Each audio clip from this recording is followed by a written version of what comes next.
Brother E, I have two sides in me that I find sitting on opposite ends of the spectrum. When I'm sparring at the gym, sometimes I feel like ripping the guy's skin completely off. This is not rage, but some energy that goes into my mind and my body that makes me want to destroy the opponent. When I'm meditating, I feel the same way. However, my energy at the end is calm and not so violent. Both a monk and a warrior state are on the opposite sides, and I can't really figure out which one is me. How do I harness these two sides of my being? Often they confuse me. Are both these traits masculine? Well, first of all, you don't need to choose. You can be both. Have you ever heard that it's better to be a warrior in a garden than to be a gardener in war, right? That is to prove to the point that a man is both tender and aggressive and that he needs to cultivate both sides of themselves, right? And it is, the saying is that it's better to be a warrior in the garden, but that just means staying sharp, right? And by you going to the gym, you're staying sharp, but when you go in and meditate, you staying cool, right? Little sharp, a little bit of fire, a little bit of water. And so both are completely there. This is what being an integrated man is, and this is why I was attracted to Robert Moore's work as it relates to King, Warrior, Magician, Lover. King, right? King, we talk about King, we're in the King program. King is divine energy from on high, right? This is our pattern. This is our relationship with God. This is our life being revealed to us from above, right? That's why I do this crown, right? What's from above? What's the crown, right? King. But then on these two sides here, we got magician and warrior. The monk is your magician. The monk is your magician quality. To be a warrior magician is to be like a warlock, bro. That's a very powerful place to be when you can work both your magician and your warrior, right? Battle man, Kenzo said, right? So that is that's a powerful integration. Dare I say, the most powerful integration, right? As long as it's subject to your inner king, right? As long as it's all subject to your king, right? And as long as your lover is subject to all three, right? Because usually that's where our woundedness shows up most, is in our lover. Then we become addicted. You suffer from a lover wound when we have addictions, right? You have any kind of addiction, any kind of effeminacy, any of those kind of situations, that's the lover rearing its ugly head. So the lover has to be subordinated to the warrior, to the monk, and then all three need to be subordinated to the king. And so without going too far down the rabbit hole, I think you're doing all right. Energy is neutral. I think you know this, right?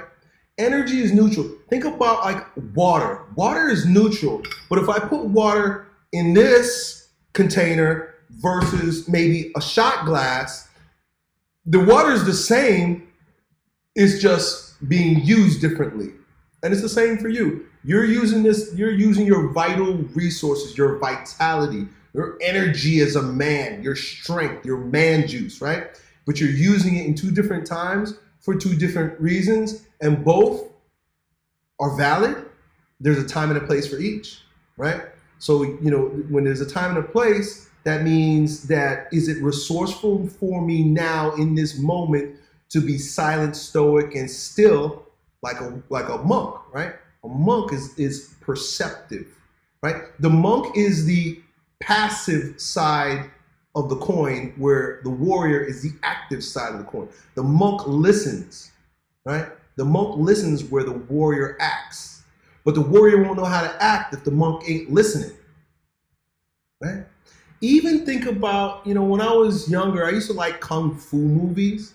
My uncle was into Kung Fu, and my brother was into Kung Fu. We watched these Kung Fu movies, and these monks will whoop your ass. These were monks. They lived celibate lives, dedicated to God or, whatever, I don't know, whatever they were into, but some transcendent power. They were living dedicated to that, but at the same time, they were sharpening their sword always sharpening their sword. And you can do the same thing. I think that if you don't have both of those, then there's a problem, because The monk being the magician means the trickster. And you could get, a lot of us get so caught up in our heads. I even had a conversation with one of the young men earlier today during this call, where he's so caught up in his thinking that he don't do anything. That's being too much monk. Too much in the head, right? And then there's no warrior. There's nothing to get there. And then there's some guys that's too much in the warrior that they never slow down. They never stop to listen, right? And that's when you become like reckless, right? The reckless warrior. Reckless warrior is reckless because he's not listening. He's not slowing down. He's not paying attention. He's not being objective. The monk is objective. And so I think you're doing the right thing, and it's all right. There's no reason to choose. I know you say you're trying to figure out which one is me. They're both you. They're both you, dude. I don't know how long you've been a fan of old Uncle E, but there are many, many different sides of me. So much so that I confuse people. They're like, why don't you just stick to weightlifting? I'm like, yeah, well, that's my warrior aspect, right? They forget that I'm a father with 4 kids, and that's my king aspect. They forget that I've been married for 25 years.